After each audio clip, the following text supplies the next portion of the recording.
Aku Naila, 35 tahun, manajer pemasaran di sebuah perusahaan yang cukup besar. Sudah hampir 10 tahun aku bekerja, merangkak dari bawah sampai akhirnya dipercaya memimpin tim. Banyak yang bilang aku tegas dan perfeksionis, tapi di dunia kerja itu keharusan. Di usiaku sekarang, karir memang berjalan lancar, tapi kehidupan pribadi, ya, bisa dibilang sepi. Aku terlalu sibuk untuk menjalin hubungan serius. Lagi pula, setelah beberapa kali gagal dalam hubungan, aku lebih nyaman sendiri. Malam ini, aku duduk di ruang kerjaku, menatap layar laptop sambil sesekali melirik jam di dinding. Hampir jam 9 malam, dan hanya ada satu orang yang masih di kantor selain aku, Ilham. Anak buahku yang baru setahun ini kerja di bagian pemasaran. Dia duduk di meja seberang, serius menatap layar komputer. Sesekali dahinya berkerut, lalu jemarinya mengetik cepat.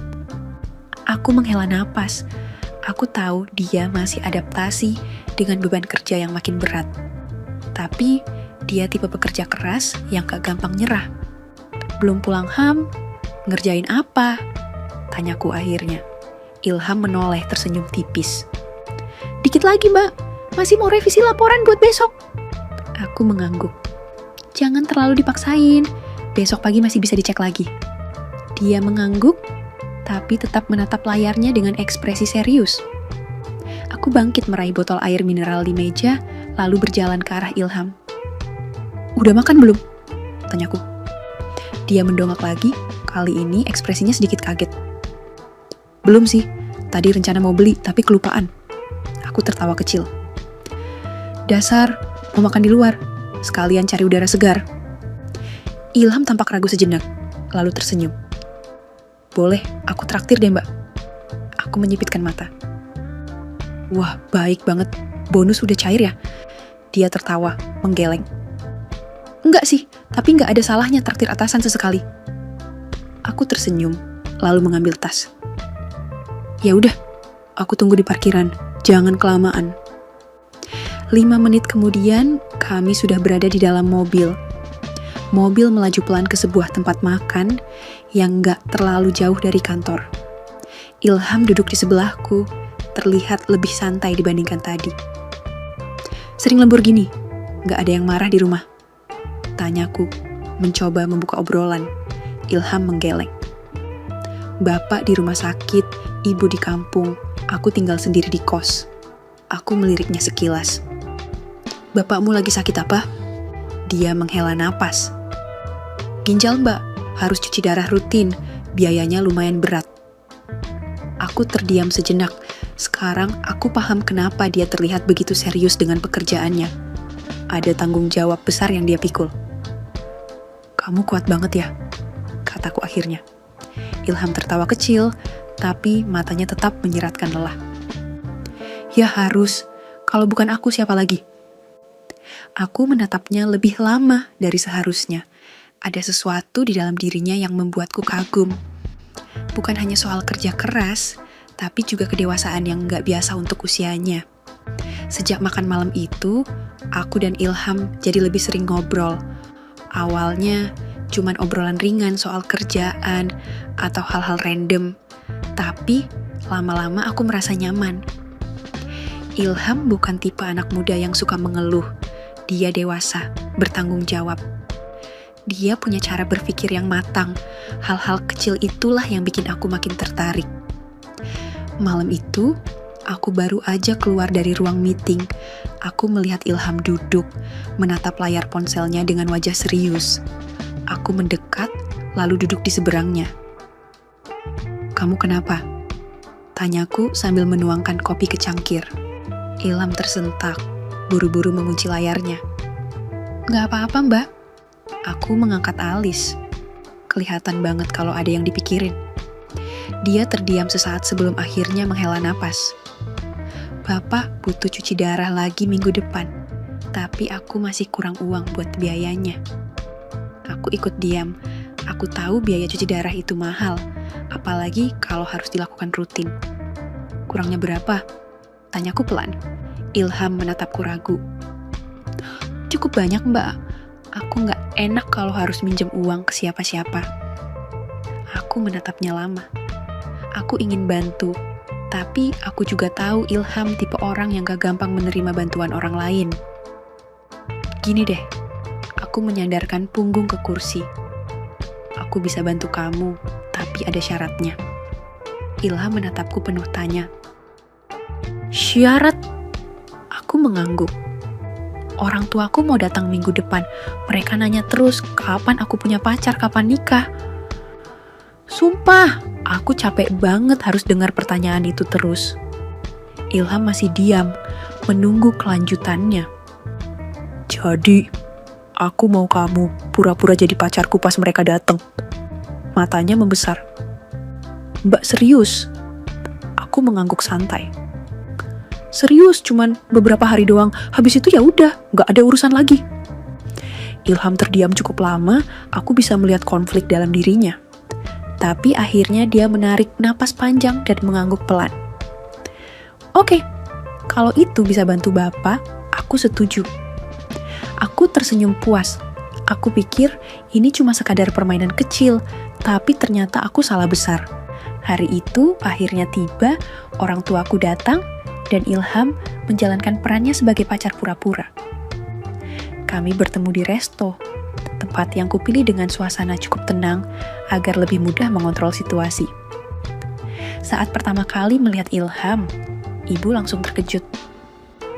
Wah, Naila, gak nyangka seleramu anak muda begini. Aku tertawa, mencoba menutupi gugupku. Yang penting cocok kan, Bu? Ayah mengamati Ilham dengan tatapan penuh selidik. Kamu kerja di mana, Nak? Ilham terlihat agak gimana gitu. Dia menelan ludah sebelum menjawab. Saya kerja di perusahaan yang sama dengan Naila, Pak, di bagian pemasaran. Ibu tersenyum puas. Wah, satu kantor ya? Romantis juga. Aku menatap Ilham sekilas. Aku tahu dia gugup, tapi dia berhasil tetap tenang. Malam itu berakhir tanpa masalah. Tapi, masalah sebenarnya justru muncul setelahnya. Saat kami tiba di rumahku, aku menghela napas lega. Kamu hebat juga, Ham. Ilham tertawa kecil. Lumayan deg-degan sih, tapi kayaknya berhasil. Dengan lembut aku menatapnya, tiba-tiba ada sesuatu yang berbeda dari Ilham. Malam itu, permainan yang awalnya cuma pura-pura, perlahan berubah menjadi sesuatu yang lebih dalam. Aku merasa ada ketegangan yang berbeda di antara aku dan Ilham. Apa yang tadinya cuma pura-pura, tiba-tiba terasa lebih nyata. Aku dan Ilham berjalan di dalam rumahku yang sepi. Suara langkah kaki kami bergema. Ilham menoleh ke arahku dengan ekspresi serius. Mbak, kita harus ngomong. Aku meliriknya sekilas. Detak jantungku mulai berdegup kencang. Ngomong apa? Dia berhenti, terdiam, seolah ragu untuk melanjutkan kalimatnya. Aku berhenti di ruang tamu, menatapnya dengan penasaran. Maksudku? Ilham memulai kalimatnya, namun kali ini ada sedikit getaran dalam suaranya. Kayaknya, aku gak mau kalau terus pura-pura kayak gini, rasanya gak bener. Aku menelan ludah, suasana jadi makin berat, entah kenapa tubuhku terasa kaku. Kamu harus tetap pura-pura, Ham. Ini cuma beberapa hari aja. Setelah itu kita balik ke keadaan semula. Dia menggeleng pelan, lalu menatapku dengan tatapan yang tajam penuh ketegangan. Aku gak bisa, Mbak. Aku ngerasa kok sepertinya ini kayak beneran, Mbak. Aku terdiam. Kata-kata Ilham terasa seperti petir yang menyambar. Tidak ada yang benar-benar siap dengan hal seperti ini. Aku hanya bisa menatap matanya, mencoba mencari tahu apa yang dia maksud. Maksud kamu apa? Tanyaku, suaraku serasa tercekat di tenggorokan. Ilham melangkah lebih dekat. Jarak di antara kami semakin rapat. Aku bisa merasakan napasnya yang sedikit terengah-engah.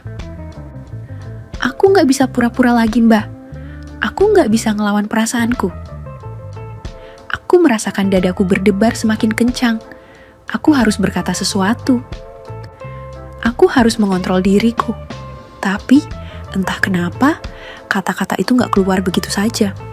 Malah, aku terdiam tak tahu harus menjawab apa. Ilham bergerak lebih dekat, sampai aku bisa merasakan sentuhan hangat tubuhnya. Dia berhenti tepat di depanku, hanya beberapa senti di wajahku. Aku, ucapnya lirih, tangannya meraih perlahan ke wajahku. Aku gak mau bohong lagi, Mbak. Jantungku semakin berdegup, suara detakan itu nyaris bisa terdengar keras di telingaku. Aku bisa merasakan ketegangan yang sangat berbeda kali ini. Di mata Ilham, ada perasaan yang kuat, sesuatu yang sulit aku pahami. Tiba-tiba, dia menarikku lebih dekat, dan tanpa kata-kata bibirnya bertemu dengan bibirku. Keras dan penuh gairah. Seolah-olah segala yang ada di antara kami akhirnya meledak begitu saja. Aku sempat terkejut, tapi anehnya tubuhku membalas dengan sendirinya.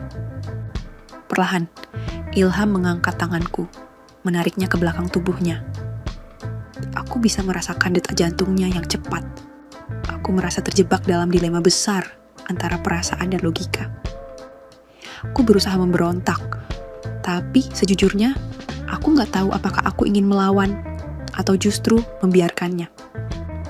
Dalam sekejap rasa, itu menguasai kami, membuat semuanya terasa begitu intens dan tak terkendali. Ketika akhirnya kami berhenti, napas kami berdua terengah-engah. Aku menatap Ilham dengan tatapan yang masih penuh kebingungan antara rasa takut dan keinginan yang tak bisa ku tahan lagi. Ilham, suaraku bergetar. Dia menatap mataku dengan tatapan yang penuh penyesalan. Aku gak tahu gimana bisa begini, Mbak. Tapi aku gak bisa mundur. Suasana menjadi sangat panas. Aku merasa ada sesuatu yang sudah berubah di antara kami. Dan itu membuatku bingung. Aku gak tahu apa yang akan terjadi setelah ini. Tapi satu hal yang pasti, semuanya gak akan sama lagi. Aku hanya bisa memandangi Ilham. Tak tahu harus berkata apa. Yang aku tahu, malam itu adalah titik balik dalam hubungan kami yang akan mengubah segala sesuatunya. Setelah kejadian malam itu, Ilham mulai sering muncul tanpa pemberitahuan, bikin aku gak pernah tahu harus ngapain. Aku mulai merasa kayak ada permainan yang gak aku pahami. Kami udah sering ngobrol tentang banyak hal, tapi ada yang beda. Setiap kali dia datang, aku ngerasa dunia kayak berhenti sejenak. Gak ada yang lebih bikin penasaran daripada tatapan Ilham yang tajam itu. Malam ini dia datang lagi. Kali ini dia gak bawa alasan apapun. Aku cuma pengen lihat Mbak lagi, katanya sambil duduk di kursi yang deket banget sama aku. Aku langsung meliriknya. Jadi, kamu datang cuma buat lihat aku? Ilham tersenyum genit. Iya, kalau Mbak ngerasa nyaman, aku gak masalah. Aku tahan senyum, tapi hati udah mulai berdetak kencang. Kamu itu gak pernah serius ya? Dia mendekat lagi, dan jarak kami tinggal sedikit. Aku bisa ngerasain hembusan nafasnya, dan itu nambahin ketegangan. Kamu suka gitu kan, Mbak? Jawabnya, pelan sambil menatap aku dengan intens. Aku coba nyembunyiin rasa yang makin nyesek di dada. Gak usah terlalu banyak main-main Ilham, jawabku sambil menghindar dari tatapannya. Tapi Ilham cuma ketawa pelan. Aku gak main-main, Mbak. Aku suka caramu ngerespon. Kamu gak pernah takut sama aku. Malah bikin aku lebih penasaran. Aku mulai ngerasa gelisah, antara pengen lari dan tetap bertahan. Jadi sekarang kamu pengen ngapain? Ilham langsung berdiri di depanku. Aku pengen lebih deket sama kamu, Mbak. Gak ada yang salah kan? Aku ngerasa panas di tubuhku. Kamu emang gak bisa diem ya? Aku menggoda balik. Bisa, tapi cuma kalau kamu benar-benar gak mau aku deketin, jawab Ilham, suara berat banget. Aku tarik napas pelan, dia mulai beneran meresap ke dalam pikiranku. Gak usah ngomong kayak gitu Ilham, ini udah terlalu makin ngaco, aku bilang. Meskipun perasaanku mulai kacau, Ilham ngelirik aku dengan tatapan kayak memberi tantangan. "Kamu takut? Kalau iya, kita bisa berhenti," katanya sambil mundur sedikit, nungguin reaksi aku. Aku langsung merasa cemas. "Terserah kamu, Ilham, tapi jangan ganggu aku kayak gini terus." Tanpa aba-aba, Ilham melangkah maju lagi dan mendekat. Kali ini, dia nggak nungguin aku. Tangannya ngelewatin pundakku, dan aku bisa ngerasa aliran hawa yang makin panas. "Nggak ada yang salah, Nah. Cuma pengen lihat seberapa besar kamu bisa tahan." Aku ngerasa mulutku kering. "Ilham." Dia cuma senyum dan mendekatkan wajahnya ke wajahku, bikin jarak antara kami jadi hilang. "Kamu takut banget ya?" Aku cuma bisa diam. Nggak tahu harus jawab apa, rasanya semuanya mulai kebablasan. Kami cuma saling tatap, dan aku ngerasa detak jantungku makin keras. Ilham nggak bicara lagi, tangannya perlahan menyentuh pinggangku, menarikku lebih dekat. Aku bisa merasakan kehangatan tubuhnya, aroma parfumnya yang khas, dan tatapan yang makin dalam. "Aku udah cukup sabar, Mbak," bisiknya pelan di telingaku, membuatku menggigit bibir tanpa sadar. Aku nggak tahu siapa yang mulai duluan, tapi sebelum aku sadar, aku sudah berada di pelukannya. Ilham nggak membuang waktu, bibirnya bergerak mendekati leherku, napasnya hangat dan menggoda. Aku bisa merasakan setiap sentuhan kecilnya yang semakin membuatku kehilangan kendali. "Kamu suka ini kan?" bisiknya di antara ciuman lembutnya di kulitku. Aku nggak menjawab, hanya bisa menggenggam kaosnya erat. Rasanya, aku sudah kelewat batas. Tapi, di saat yang sama, aku nggak mau berhenti. Tangannya mulai menjelajah, setiap gerakannya terasa seperti api yang membakar perlahan. "Ilham."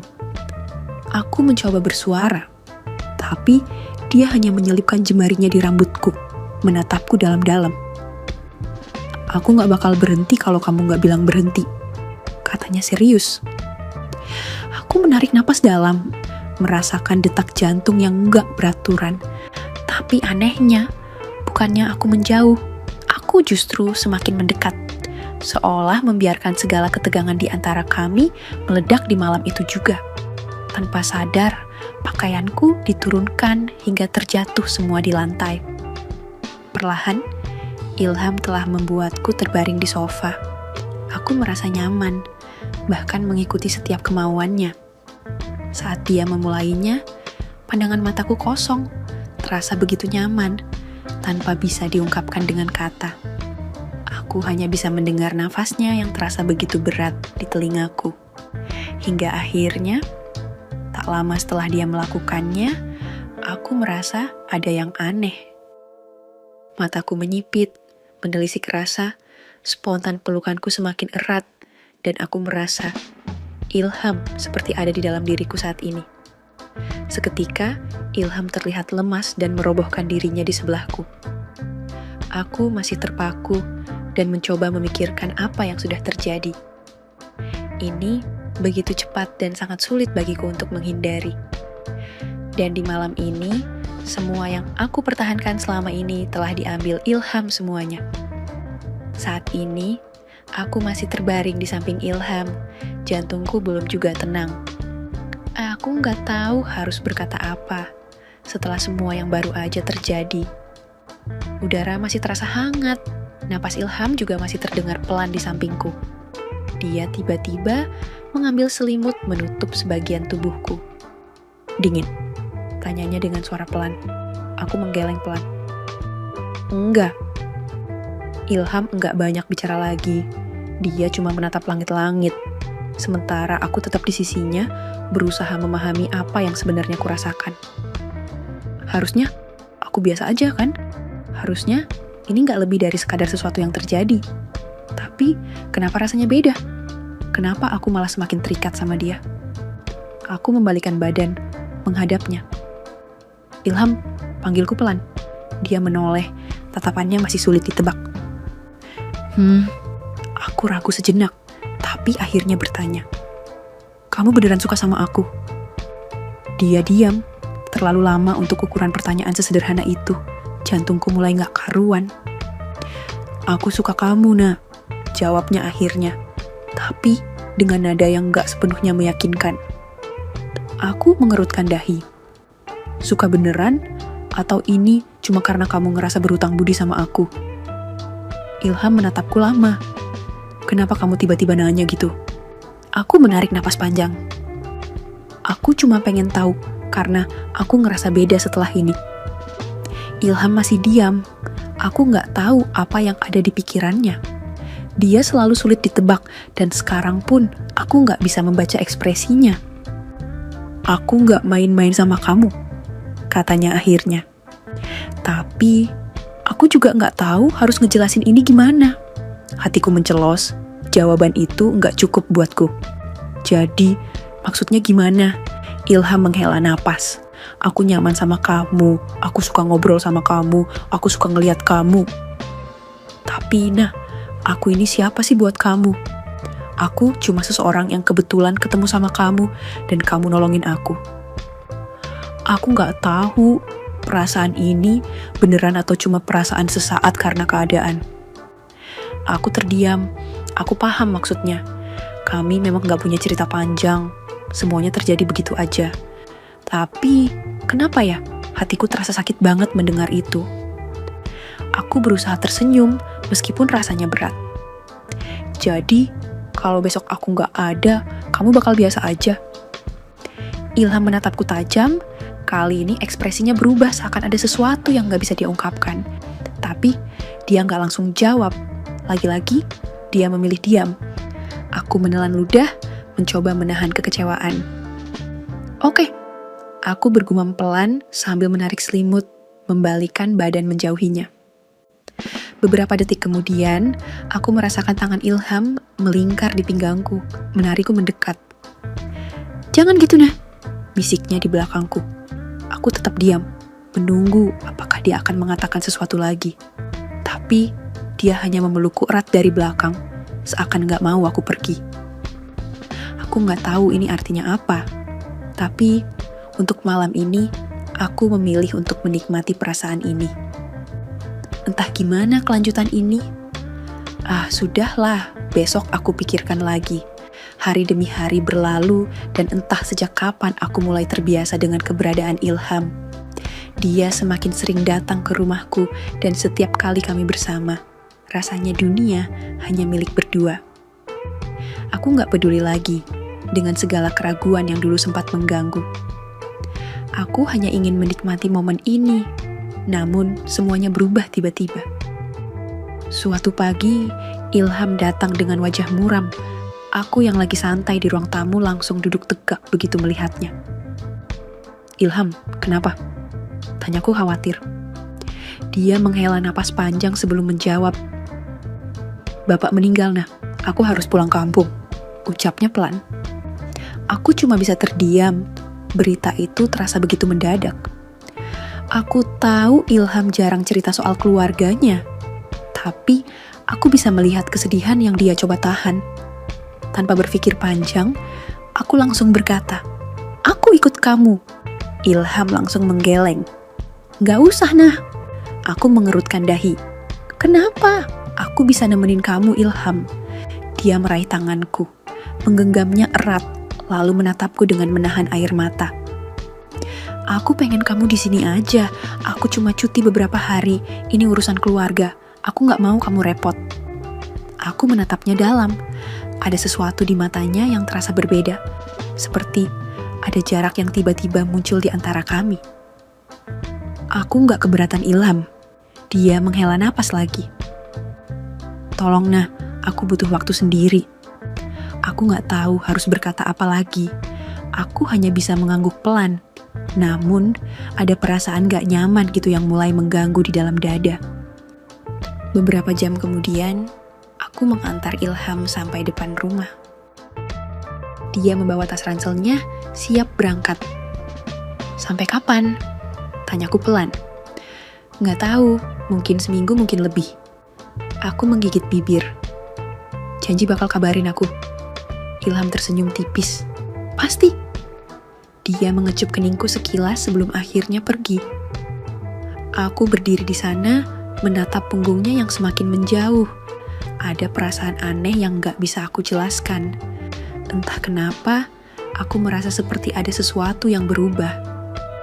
Hampir sebulan sejak dia pergi, Ilham seperti hilang, gak ada kabar. Nomor HP-nya gak aktif, chat-chatku cuma centang satu, dan aku mulai kehabisan alasan untuk tetap tenang. Aku gak tahu harus nyari dia kemana. Aku bahkan gak tahu pasti di mana kampung halamannya. Yang bikin aku makin kacau, aku terlambat datang bulan. Aku udah coba yakin kalau ini cuma stres atau perubahan hormon. Tapi di dalam hatiku, aku gak bisa bohong. Aku takut. Aku belum berani tes kehamilan. Rasanya aku masih ingin percaya kalau semua ini cuma kebetulan, bukan sesuatu yang nyata. Suatu sore, ketika aku lagi duduk melamun di ruang tamu, tiba-tiba suara bel rumah berbunyi. Aku terlonjak kaget. Dengan cepat aku berjalan ke pintu dan membukanya. Jantungku langsung berdegup lebih kencang saat melihat siapa yang datang, bapak dan ibu. Mereka berdiri di depan pintu dengan ekspresi serius. Aku buru-buru membiarkan mereka masuk. Mana Ilham? Suara bapak terdengar tegas begitu kami duduk.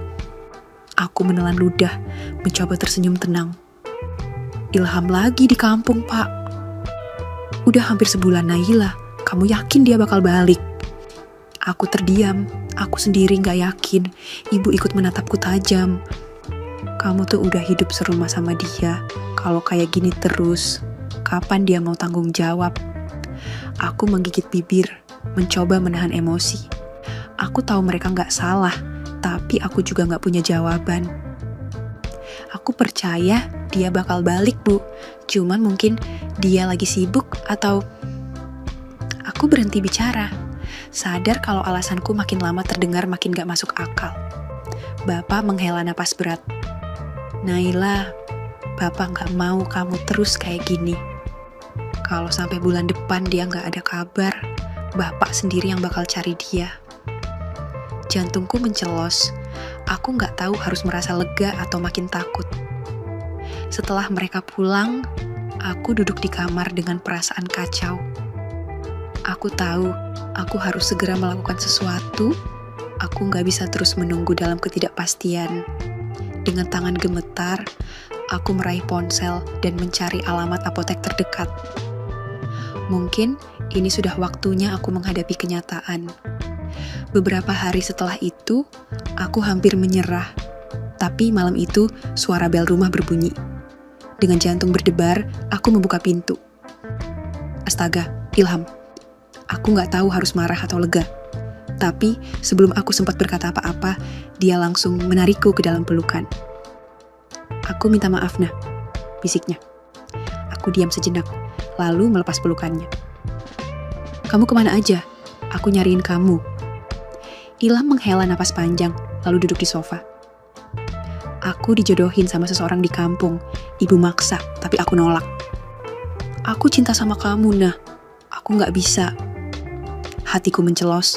Aku menatapnya lama, mencoba mencari kebohongan di matanya. Tapi yang kutemukan hanyalah ketulusan. Aku tersenyum kecil, lega. Terus, aku milih kamu, makanya aku balik ke sini, katanya mantap. Aku menatapnya lama sebelum akhirnya tersenyum. Kalau gitu buktiin. Dan malam itu, kami kembali larut dalam perasaan yang gak bisa dibendung. Aku benar-benar yakin kalau Ilham milikku dan aku miliknya. Namun, di tengah kebahagiaan itu, tiba-tiba terdengar suara pintu depan terbuka. Naila! Suara bapak menggema di rumah. Aku dan Ilham sontak membeku. Di ambang pintu, bapak dan ibu berdiri dengan wajah penuh amarah. Aku dan Ilham saling pandang, kaget karena kami terlihat kelewat batas. Apa-apaan ini? Kalian harus segera nikah, bapak berkata tegas. Aku menatap Ilham, takut dia bakal menolak atau panik. Tapi yang terjadi justru sebaliknya, dia malah nyengir. Oke pak, saya siap. Aku pun ikut tertawa kecil. Ya udah Pak, nggak usah nunggu lama.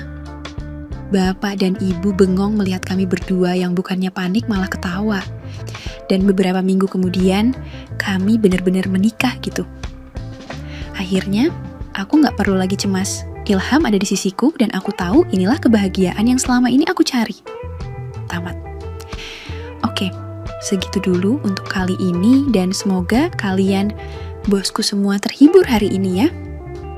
Sekali lagi, tidak pernah lupa Mimin ingin mengingatkan bahwa tidak ada maksud untuk merusak moral. Tapi, di sini kami selaku admin channel Makyem hanya berbagi pengalaman dari viewer saja yang tentu saja tidak untuk ditiru. Terima kasih sudah mau mendengarkan kisah nyata ini. Ambil baiknya dan buang buruknya dari cerita kisah ini. Semoga hal seperti ini tidak terjadi kepada kita semua, bosku.